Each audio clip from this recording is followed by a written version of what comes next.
La méditation de ce soir, c'est être avec le monde. Je suis pas très doué pour les titres, hein. J'hésite souvent à me dire, non mais François, tu peux pas faire une méditation sur un truc comme ça.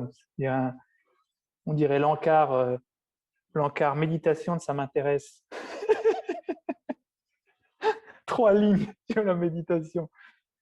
Mais non, il y a quand même peut-être quelque chose. On va voir si ça vous dit quelque chose. Alors, ce que je voulais évoquer ce soir, c'est cette évidence qu'on a tous et toutes de sans arrêt vouloir être avec les choses qu'on aime. On passe une partie de notre activité diurne à vouloir être avec les choses qu'on aime. Hein, on prépare un voyage, par exemple. Moi, je fais beaucoup de randonnées, mais voilà, on prépare le voyage et on veut être avec cette chose-là. On veut être avec cette chose-là. Alors, on s'imagine, oh là là, que je vais être sur ce col-là, je vais mettre ma tente, je vais me lever le matin, il va y avoir les bouquetins qui vont être là, je ne vais pas les déranger, j'aurai fait une super méditation, je vais ouvrir la toile de ma tente, petite humidité, et là, le soleil qui se lève sur la vallée, incroyable. Et quand on s'imagine ça, on se dit, waouh, c'est pour ça on aime partir en voyage, parce que ce qui précède, on se dit, mais c'est top. Si c'est ça, c'est génial. Et c'est pour ça que ça occupe tellement de notre esprit, c'est parce que l'image qu'on utilise à ce moment-là, elle est incroyable, elle est superbe. Et voilà, ça va être le matin, j'aurai rien d'autre à faire que de me rafraîchir dans l'eau claire qui coule de la montagne, boire sans avoir à mettre des pastilles, l'eau qui est tellement pure, qui vient de la montagne, qui n'est pas polluée, puis après, plier toutes mes affaires, et puis partir marcher comme ça, au milieu de la nature. Et on passe une activité assez importante de notre journée à projeter les choses qu'on a envie de rencontrer à l'avenir. On a envie de les rencontrer, ces choses-là. Que ma joie demeure. Que à l'avenir, voilà, j'ai cette joie à rencontrer ces choses-là. Et puis on arrive en montagne, et puis le matin, c'est le même matin, c'est la même chose, tout est pareil. Il y a un petit bouquetin, mais notre tente n'était pas super imperméable. On a pris la flotte, on s'est gelé, on n'est pas du tout réveillé, et il commence à pleuvoir. Voilà, donc, ou même parfois, c'est assez semblable à ce qu'on a imaginé, mais on ne sait pas pourquoi, c'est quand même pas du tout pareil non plus. À l'extérieur, c'est la même chose, mais à l'intérieur, on ne s'arrête pas du tout, en fait. Et c'est ce que je voulais un petit peu présenter, parce c'est un cas d'école, ça, hein, dans le bouddhisme. C'est vraiment un cas d'école. Hein. C'est à la fois vouloir être avec les choses qu'on aime, et au moment où on les rencontre, ben, on ne sait pas pourquoi, mais on n'est pas avec les choses qu'on aime. Et ça nous arrive hyper souvent d'être déçus des choses qu'on rencontre, alors qu'on les a quand même tellement construites, tellement élaborées dans notre esprit. Et parfois même les choses qu'on rencontre, elles sont presque assez semblables à ce qu'on a imaginé, pourtant, sur le moment, on ne s'y arrête pas. Donc d'un côté, notre esprit qui veut être avec les choses qu'on aime, projeté à l'avenir, et de l'autre, quand on rencontre ces choses-là dans le présent, on n'arrive pas à s'y arrêter. Et ça, c'est un des types de souffrance qui est décrite dans le bouddhisme, un des 8 types de souffrance. Il y a le type de souffrance qui est de ne pas rencontrer ce qu'on voudrait et d'être séparé de ce qu'on aime. De ne pas rencontrer ce qu'on voudrait. Donc la question de cette méditation, toute simple, hein, c'est vraiment une méditation simple, mais qui va conduire dans cette session et celle de la semaine prochaine à des choses un peu plus profondes, peut-être. C'est de reconnaître déjà à quel point ça nous arrive, ça. De vouloir être avec les choses, et quand ces choses se présentent, il y a quelque chose qui ne fonctionne pas. On n'est pas avec les choses. Et c'est une grande souffrance que de projeter sans arrêt à l'avenir, d'être avec ces choses, et dans l'instant, quand ces choses se présentent, de ne plus l'être. C'est un peu le syndrome du... Je veux pas réifier quelque chose, hein, mais du père de famille en voyage d'affaires. Quand il est hors dehors de sa famille, oh là là, il faut que je retrouve mes enfants, ils me manquent, et, c'est super, on va passer un bon week-end. Et quand il est sur place, les enfants, après 3 minutes, il ne peut plus les voir. Ça arrive. Euh, donc, on passe une grande activité à vouloir être avec les choses qu'on aime. Et quand on est avec les choses qu'on aime, il y a quelque chose qui ne fonctionne pas. Donc, par quel ressort on a cette différence entre ce qu'on voudrait et ce qu'on trouve? Parce que ça, la différence entre ce qu'on voudrait et ce qu'on trouve, c'est une des principales causes de souffrance. C'est qu'on ne rencontre pas ce qu'on a envie finalement. Ou pourquoi est-ce que quand on rencontre la chose, on ne s'y arrête pas? Donc là, tout simple, on prend un peu de temps dans la méditation analytique pour se poser la question, est-ce que ça m'arrive? À quel point ça m'arrive? Et pourquoi? Et là, je ne vais pas du tout vous aider. Je pourrais lancer des pistes, mais on les verra ensuite, si vous le voulez bien. Là, simplement, essayez de reconnaître cette expérience dans ce que vous avez déjà vécu, sa récurrence, et puis essayez de vous poser la question, mais pourquoi il y a un tel décalage? Tous les êtres, de manière universelle, partagent le fait de vouloir de rencontrer les choses qu'on aime. Et si peu de notre faculté est en réalité vouée à être avec ces choses, être avec le monde. À ce point qu'on peut se dire, mais c'est une vraie énigme, ça. C'est une vraie énigme, c'est un vrai paradoxe. Que ce besoin de rencontrer les choses qu'on aime est universel, il nous anime sans arrêt, et qu'on a si peu en retour de capacité à vraiment demeurer avec les choses. Alors évidemment, on sent que poindre le sujet de la méditation derrière, de demeurer avec les choses. Mais avant de l'évoquer, essayons déjà, dans la méditation, dans cette méditation analytique, cette réflexion, de se poser les questions après avoir préalablement reconnu si oui ou non ça nous arrive.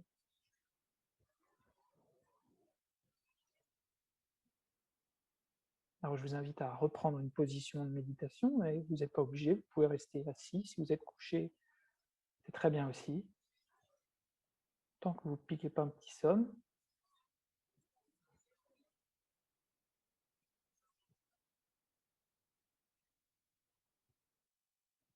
Et ça, c'est une manière d'intégrer le dharma, c'est prendre une question, la refléter à l'aune de notre existence, jusqu'à temps de voir qu'elle raconte quelque chose de nous,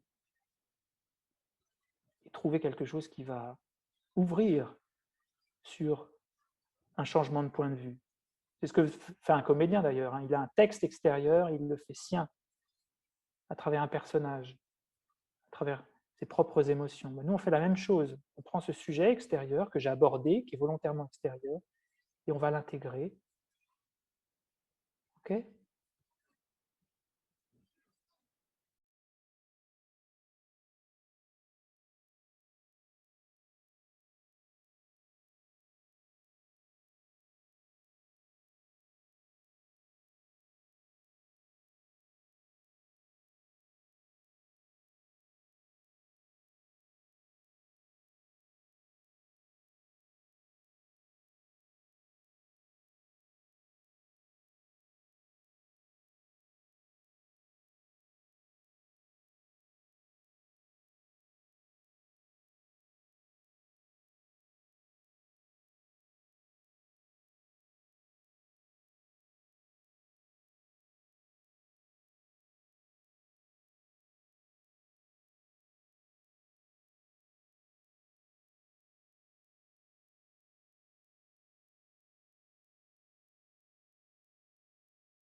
pouvez faire usage de votre mémoire, vous remémorer de détails particuliers, hein, aller du détail au général. Quand vous serez remémoré plusieurs de ces occurrences, vous verrez qu'il sera beaucoup plus facile de dresser une ligne conductrice entre ces événements et de voir, oui, il y a quand même une récurrence entre d'un côté toute cette énergie que je mets à vouloir être avec les choses que j'aime, de l'autre, mon incapacité presque à vraiment, quand je suis avec ces choses, d'être avec.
Et ça peut couvrir des choses assez essentielles, des grandes orientations de notre existence, mais ça peut couvrir aussi des choses aussi euh,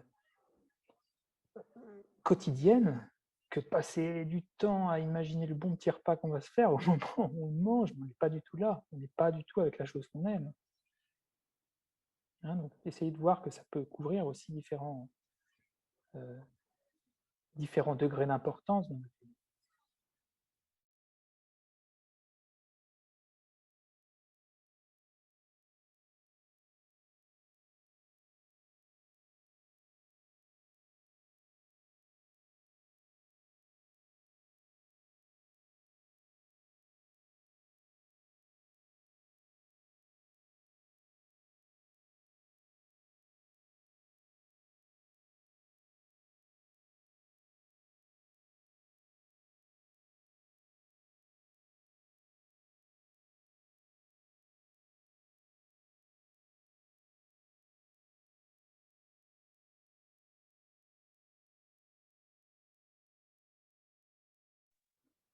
Posons-nous la question, pourquoi? Pourquoi ce tel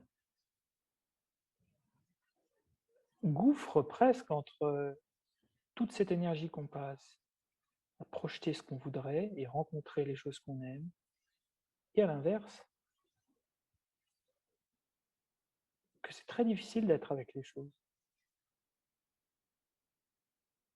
Pourquoi?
alors on va terminer cette réflexion parce que là, plutôt qu'être dans la méditation, on est plutôt dans la réflexion. La méditation va venir ensuite.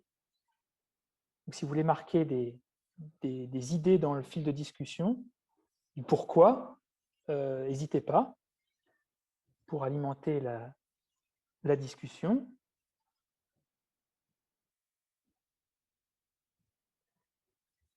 Si quelqu'un veut s'exprimer d'ailleurs, hein, je ne suis pas obligé d'être seulement par écrit. Hein. Vous pouvez allumer votre micro et... Moi, je veux bien le faire oralement tant que je l'ai en tête. Si ça... Ah ben oui, avec plaisir. Moi, j'ai repéré 4 choses pour moi. Il Oui. y a les perturbations mentales. En fait, je me réjouis de faire un repas en famille. Et en fait, quand j'arrive, d'un coup, je commence à voilà, être comme s'il y avait un mur en fait, entre moi et les gens, de par les perturbations mentales. Voilà, parce que ça ne se passe pas toujours comme on voudrait, etc. Donc, j'ai remarqué ça. J'ai remarqué l'absence de présence à l'instant et à moi-même. Je suis en train de, comme tu disais, de manger et je m'assois et en fait j'ai fini le truc. Merde, j'avais acheté un bon gâteau, en fait je ne t'ai même pas senti passer. Oui.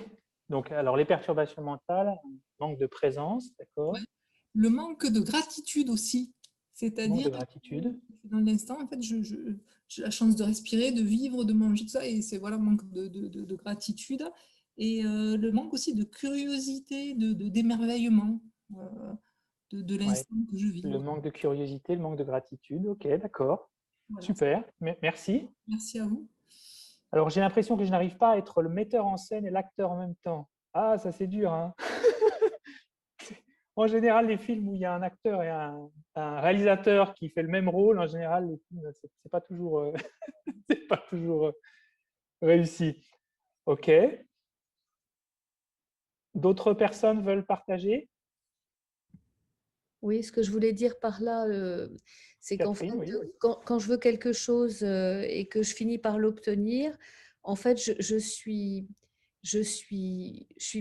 piégée dans l'organisation et j'arrive pas à être dans le moment parce que je suis encore en train de superviser l'organisation. Alors, ça peut être une soirée, ça peut être une marche, ça peut être un événement à organiser et je suis encore dans l'organisation alors que tout le monde est là, on est en train de passer du bon temps et j'arrive pas à être dans le bon temps. Je suis Ouais, ouais, encore, ouais. Ah oui, d'accord, vous êtes ça que je encore voulais dire par là. organisatrice et vous n'êtes Je suis pas encore le vraiment metteur en spectatrice. scène. Voilà, ouais. D'accord. Mm. Ouais, ouais, ouais. Et, Oui, et- et ça arrive souvent, hein. Quand on organise des choses, on a du mal à déconnecter et puis on est pris encore, on n'arrive pas à arrêter cette chose-là, en fait. Hein. ouais. Donc on est dans la projection continue. J'obtiens. Là aussi, il y a l'espèce de boulimie aussi d'action. Oui, et puis au moment où il y a cette chose-là, il se passe quelque chose, c'est que on a encore envie d'être avec ce qu'on aime, mais ce n'est pas la chose qui est devant nous. C'est faire mieux, c'est trouver autre chose, c'est parfaire la chose qui est déjà présente. Et puis Ouais. une fois qu'on est en face de cette chose qui a été convoitée quelques minutes auparavant, eh ben, sur le moment où on a cette chose, enfin, eh ben, on est déjà en train de vouloir organiser quelque chose d'autre ensuite. Il y a un chevauchement, un décalage en fait sans arrêt entre. Alors, deux choses qui pourraient être envisagées dans la compréhension de ce mécanisme, qui est hyper important dans le bouddhisme, parce que c'est la compréhension de certaines de nos émotions et de nos perturbations mentales, c'est que le premier, c'est que on veut être avec les choses, mais un peu comme on les aime, un peu comme on les souhaite, ces choses-là.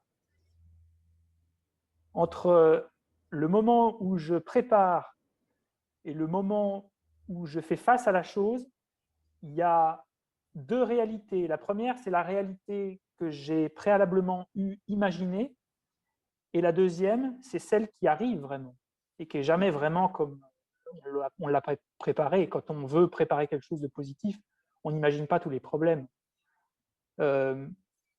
Et c'est une réflexion que je m'étais faite quand j'étais au Laos, par exemple, sur la manière de voyager de certains voyageurs. Le but du voyage, c'est de retrouver les images qu'ils ont dans l'esprit ou qu'ils ont déjà eues sur le net, en fait. C'est pas vraiment de se mettre en lien avec la réalité comme elle est, c'est de retrouver les images qui sont déjà dans leur mémoire. Et ça, c'est hyper, c'est un peu malade en fait. C'est-à-dire qu'on veut retrouver des choses qui correspondent à ces images qu'on a déjà dans l'esprit. Et quand on arrive et qu'on voit que les images ne sont jamais comme la réalité, alors il y a une dissonance cognitive, c'est-à-dire un problème entre la projection qu'on a pu avoir et la chose comme on la rencontre. Et ça crée de la souffrance. Ça crée de la souffrance. Donc, à la fois, on veut être en contact avec les choses, mais comme on les souhaite. Et pourquoi parfois c'est tellement bien d'imaginer? Parce que quand on imagine, on peut surimposer sur la réalité tout ce qu'on veut, en fait. Quand on prépare, oh là là, ça va être super, je vais me lever dans la montagne. On a une image Instagram là dans l'esprit. On a un truc, on a mis 50 filtres. On a mis les petites paillettes, il y a les trucs qui tombent, le soleil, on a changé on a tout changé, mais on ne s'en rend pas du tout compte. On a l'impression que la chose existe avec toutes ces paillettes. Or, ces paillettes, elles ont complètement été ajoutées par les filtres de l'esprit.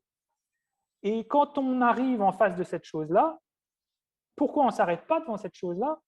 Parce qu'elle ne nous satisfait pas, parce que ce n'est pas vraiment ce qu'on avait, on s'était figuré de cette chose-là. On s'était dit, ah non, non, ça ne devait pas être comme ça.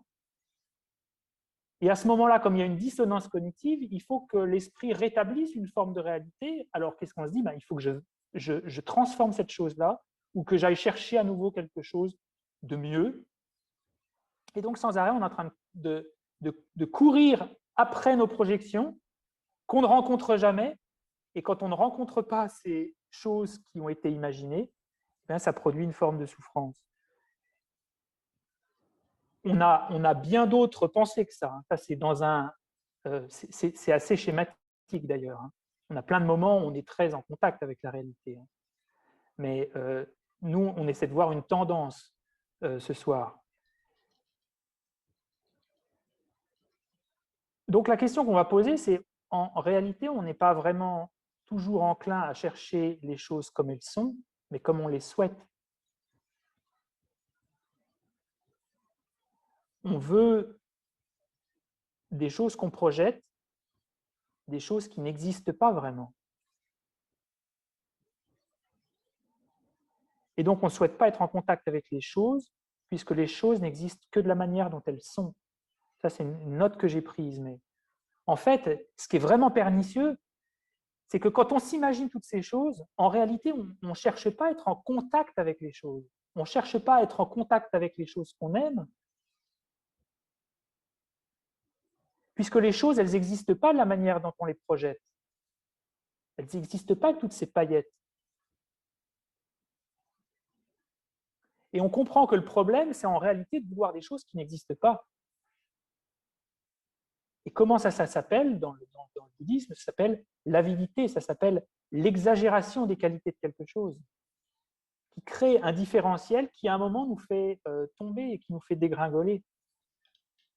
On projette dans l'avenir les choses comme elles devraient être, et on oublie qu'on est en train de les magnifier, et quand on les rencontre,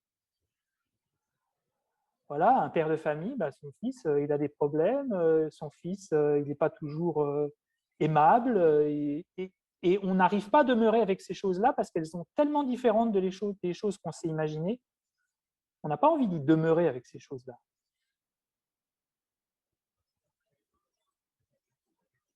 Donc ça, c'est un des problèmes. Et l'autre, c'est nos distractions, vous l'avez dit, nos distractions. Au moment où on rencontre cette chose qu'on a voulu, voilà, je suis en montagne, j'ouvre ma tente, on n'arrive pas à rester avec les choses. On n'arrive pas à rester avec les choses. Je veux rester, mais en réalité, au moment où j'ai envie de rester, il y a quelque chose qui attire mon esprit. Il faut que je fasse quelque chose, il faut que je parte, il faut que je plie mon sac, il faut que je parte avant que le soleil se lève. Et on n'arrive pas à demeurer, on n'arrive pas à prendre le temps de demeurer avec, d'être avec le monde. Et ça, c'est vraiment ce que la méditation enseigne, c'est d'être avec le monde et d'être avec les choses, et avec une chose particulièrement chiante, c'est le souffle, par exemple. Et de voir que le souffle peut être agréable, mais il peut être aussi assez problématique. Il peut être pas du tout comme on l'imagine. Un jour, on a eu des perturbations, on était en colère, on arrive à être en contact avec le souffle, et le souffle, comme il est perturbé, il est saccadé. Et c'est que dans la mesure où on ouvre notre esprit sur les choses telles qu'elles sont, qu'on peut vraiment entrer en contact avec les choses, tout court. Parce que l'attachement qui projette des qualités ne rentre pas en contact avec le monde. C'est une fuite d'avec le monde. Ça, c'est central dans le bouddhisme. Hein. L'attachement, l'avidité exagère la réalité et nous empêche de vivre, d'être avec le monde. Parce que si je vis dans quelque chose où ma représentation mentale n'a pas d'équivalent avec la réalité, je vais ouvrir les yeux et je ne vais rien retrouver qui correspond à ces images mentales que j'ai pu avoir. Donc ça, ce sera le thème de la semaine prochaine, se mettre en contact avec les choses telles qu'elles sont. Et on peut penser, waouh, mais non, ça ne va pas être aussi bien que mes images. Hein. Moi, mes filtres Instagram sont quand même mieux que des photos avec, tu sais, les Polaroid où tu ne peux même pas choisir. Or non, la position bouddhiste, c'est que plus on ajoute de filtres, plus on dégringole, moins on se met en contact avec le monde, plus on a de regrets parce qu'on n'arrive pas à être en contact avec les choses. Donc plus on met de filtres, moins on en profite. Et s'ouvrir aux choses comme elles sont, c'est vecteur d'un grand épanouissement, d'un grand contact avec la réalité. Donc nous, ce qu'on va faire maintenant dans la méditation de placement, c'est repenser à ces choses-là, essayer de voir si ça a un écho en vous, est-ce que si ça vous semble correct, est-ce que ça vous semble être des indications qui font écho à votre expérience?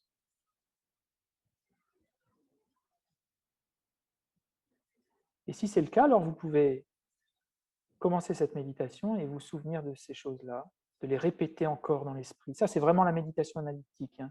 On répète les choses dans l'esprit, on se nourrit d'exemples.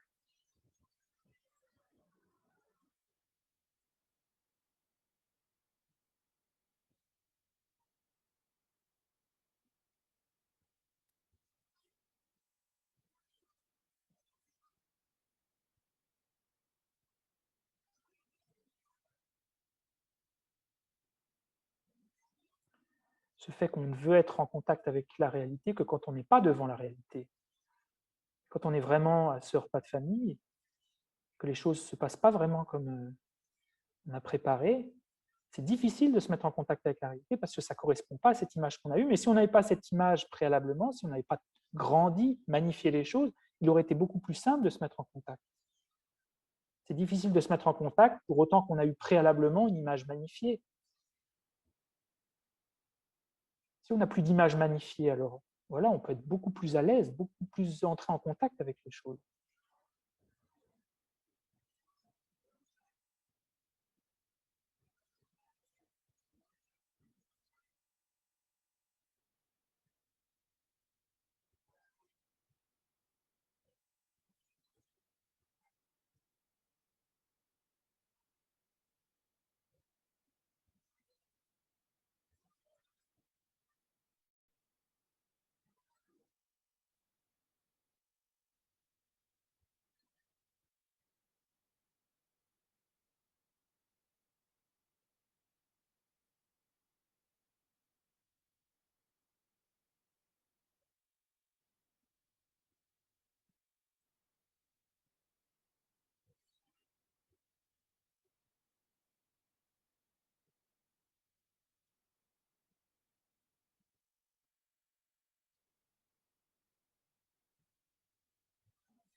est-ce que quand on s'imagine ces choses à l'avenir et qu'on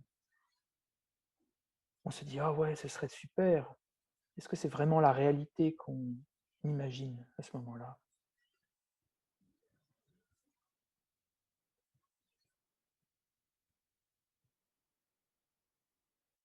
Parce que oui, on veut être en contact avec les choses, mais et ça, c'est noble. On ne dira jamais qu'il y a un problème à vouloir entrer en contact avec les choses. Le Bouddha, c'est celui qui rentre en contact avec la réalité comme elle est. Donc c'est noble de vouloir entrer en contact avec la réalité, mais si en premier lieu, cette volonté est conjointe à une représentation mentale d'une réalité qui n'existe pas, alors oui, il va y avoir une dégringolade à un moment.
Et peut-être que dans cette méditation, on commence à inverser un peu la tendance, qui est qu'on va peut-être passer un peu plus de temps à rentrer en contact avec les choses comme elles sont, plutôt que de passer du temps à les imaginer, à les rêver. On a vu dans la première partie de cette méditation à quel point c'était euh, déséquilibré, tout le temps qu'on passe à imaginer, et le peu de temps qu'on passe à rentrer en contact vraiment avec les choses. Et si on faisait l'inverse?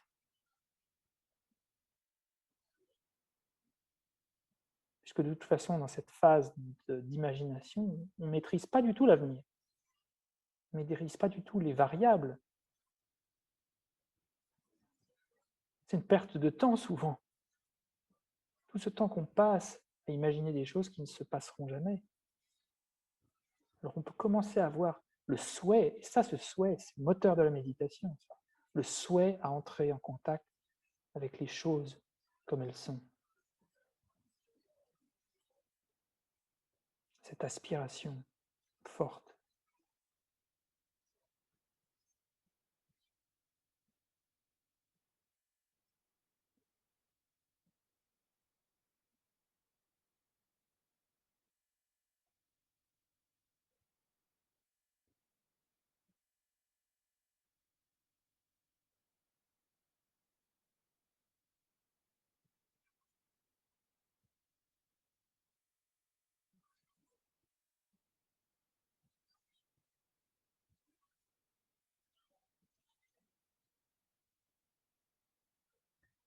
Et si vous ressentez que les choses ont un tant soit peu vibré, alors vous pouvez simplement vous répéter, voilà, ce serait bien quand même si j'arrivais à être plus en contact avec les choses.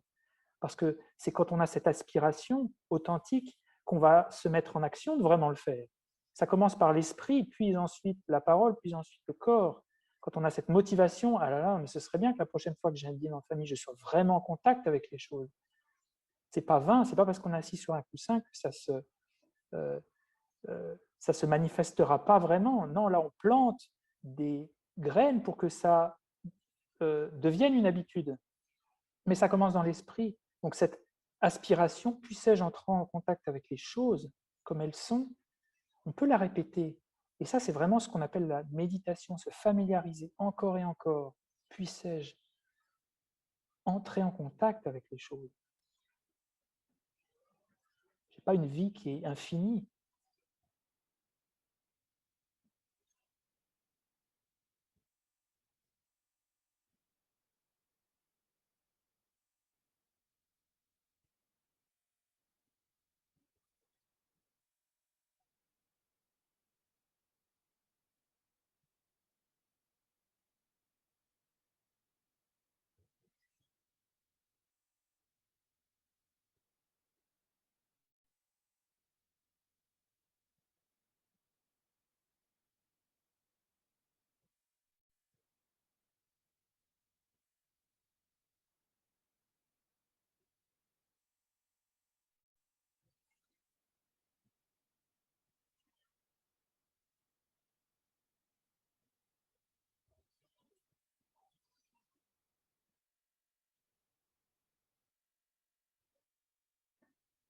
Alors, on va conduire cette méditation analytique à son terme. Il nous reste maintenant à activer l'esprit comme un laser, l'esprit du placement.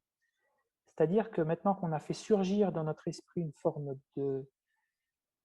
d'arôme, cette émotion qu'on peut appeler l'aspiration, maintenant on va la produire sans plus avoir besoin de mots, comme si on rayonnait de cette aspiration à entrer en contact avec les choses. Ça, c'est vraiment la méditation de placement. Avoir l'impression de cette luminosité, c'est quelque chose, on prend comme exemple souvent la lumière parce que c'est ce qui est le plus proche de la nature de l'esprit immatériel. Donc là, dans la méditation de placement qu'on va faire, on extrait ce sens qu'on a déterminé à travers un petit peu d'analyse et on va lui ôter tout son attirail de mots discursifs et on va garder cette aspiration. Donc, ce que vous allez pouvoir faire, c'est méditer en un point, c'est-à-dire sentir cette aspiration en vous qui grandit, qui est là, qui est présente, qui est claire, sans plus avoir besoin de mots pour la faire exister dans votre esprit. Et puis, de temps en temps, si vous perdez un peu le fil, revenez à « Ah là là, ce serait bien si je pouvais en rentrer en contact avec les choses, si je pouvais être plus présent. » Parce qu'en répétant ces mots, vous allez faire ressurgir à nouveau cette aspiration. Et une fois que vous faites surgir à nouveau cette aspiration, vous pouvez sentir comme une forme de lumière, d'émotion forte, ou en tout cas peut-être pas forte nécessairement dès le départ, mais qui va grandir. Okay, ça, c'est vraiment la méditation de placement. On ne va pas le faire très très longtemps parce que c'est subtil, c'est difficile à saisir, mais c'est vraiment ce qui donne l'impression d'une expérience, qu'on n'est pas simplement en train de créer un souhait intellectuel, mais que vraiment on l'intègre, comme si c'était vraiment ce qu'on est en train de vivre. OK? Donc vous pouvez recommencer à faire usage de quelques mots pour faire ressurgir cette petite motivation. Si vous en avez une, tant mieux. Et puis après, vous passez de ces mots et vous focalisez sur le sens, cette aspiration en vous qui existe.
Si vous en ressentez le besoin, vous pouvez faire usage à nouveau d'un petit micro-raisonnement où vous essayez de revoir un petit peu les points qui ont précédé. Vous dire, voilà, qu'est-ce qui est essentiel? C'est que je passe beaucoup de temps peut-être à magnifier les choses, si je pouvais être un peu plus en contact avec les choses. Pas comme je les ai idéalisées, mais comme elles sont.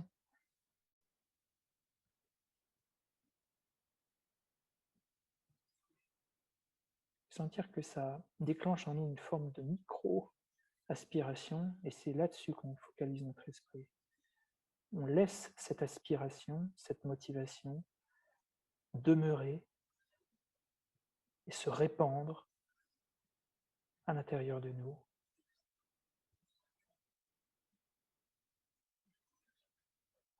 Sans plus utiliser de mots, d'analyse, de raisonnement.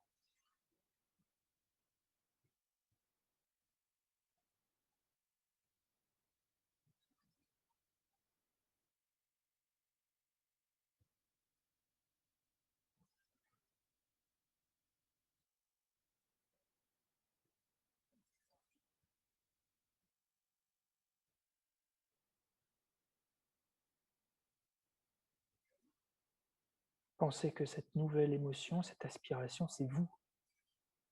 Ce n'est pas quelque chose d'un corps étranger, c'est une habitude qui devient la vôtre totalement. Ayez cette impression de promiscuité avec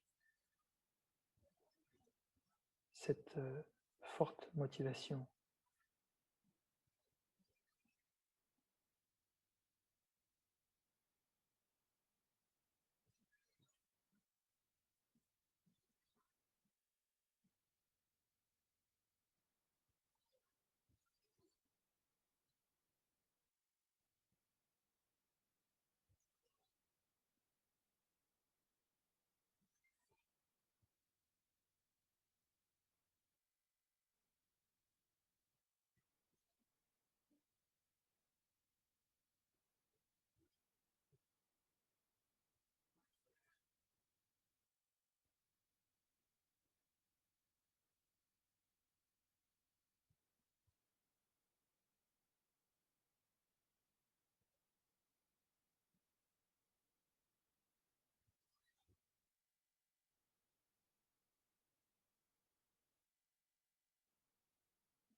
Quand on essaie d'intégrer cette chose-là comme s'il était nous-mêmes, c'est parce qu'on est capable de devenir cette personne qui peut totalement être focalisée dans l'instant présent. Donc intégrer cette chose-là, cette aspiration, cette motivation forte comme si elle était nous-mêmes, ce n'est pas une fantasmagorie, c'est vraiment ce qu'elle peut devenir. On peut changer une habitude à travers la méditation. Quand on prend ce corps étranger qu'à travers la réflexion, on l'intègre, et une fois qu'on l'a intégré, on le fait rayonner en nous, alors il n'y a plus du tout de différence entre cette chose-là et nous-mêmes, ça devient notre habitude. Parce qu'il n'y a pas de plus grands obstacles que de penser « ouais, mais moi je ne peux pas être dans le présent, de toute façon. Je ne peux pas changer, moi je suis distrait par nature. » Ça, cette méditation, elle vient complètement exploser ça, parce que étant observante cette motivation et l'ayant tellement intégrée, elle est nous-mêmes. Elle devient notre expérience, elle devient notre habitude. C'est ce qu'on fait dans la méditation de placement.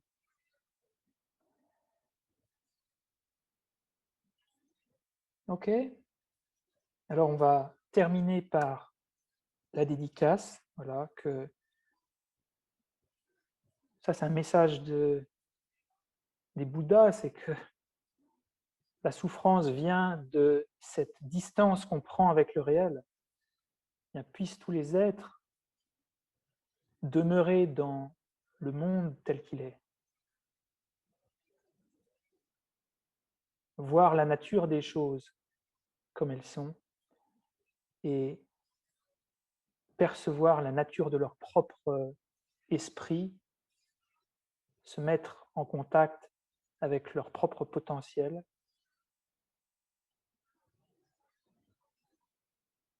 Puissent tous les êtres accéder à la reconnaissance de leur potentiel. Puissent les efforts que j'ai mis ce soir à méditer, réfléchir, y contribuer